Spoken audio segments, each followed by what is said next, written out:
പ്രിയമുള്ളവരെ, ഭഗവാൻ ശിവന്റെ തൃക്കണ്ണിനെക്കുറിച്ചാണ് ഞാൻ ഇന്ന് പറയുന്നത്. തൃക്കണ്ണ് എന്നത് ശിവന്റെ ലലാടത്തിലെ മൂന്നാമത്തെ കണ്ണാണ്. ഇത് സാധാരണ കണ്ണുകൾ കാണുന്ന ഭൗതിക ലോകത്തേക്കാൾ അപ്പുറം സത്യം, ജ്ഞാനം, ബോധം എന്നിവ കാണുന്ന ദിവ്യദൃഷ്ടിയാണ് സൂചിപ്പിക്കുന്നത്. ശിവൻ കണ്ണുകൾ തുറന്നാൽ സൃഷ്ടി നിലനിൽക്കും, എന്നാൽ തൃക്കണ്ണ് തുറക്കുമ്പോൾ അജ്ഞാനം നശിക്കും എന്നാണ് വിശ്വാസം. കാമദേവനെ ദഹിപ്പിച്ച കഥയിൽ തൃക്കണ്ണിന്റെ ശക്തി വ്യക്തമാണ്. അത് കോപത്തിന്റെ പ്രതീകം അല്ല, മറിച്ച് നിയന്ത്രിതമായ ശക്തിയുടെ അടയാളമാണ്.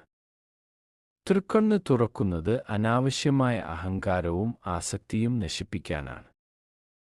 യോഗശാസ്ത്രത്തിൽ തൃക്കണ്ണ് ആജ്ഞാചക്രവുമായി ബന്ധിപ്പിക്കുന്നു. ധ്യാനം, ആത്മബോധം, അന്തർദൃഷ്ടി എന്നിവയുടെ കേന്ദ്രമാണത്. അതിനാൽ തൃക്കണ്ണ് നമ്മെ പഠിപ്പിക്കുന്നത് ഒരേയൊരു സന്ദേശമാണ്: സ്വയം അറിയുക, സത്യം കാണുക, അജ്ഞാനം ദഹിപ്പിക്കുക. ഇഷ്ടമായാൽ ലൈക്ക് ചെയ്യണേ. ചാനൽ സബ്സ്ക്രൈബ് ചെയ്യാനും മറക്കല്ലേ.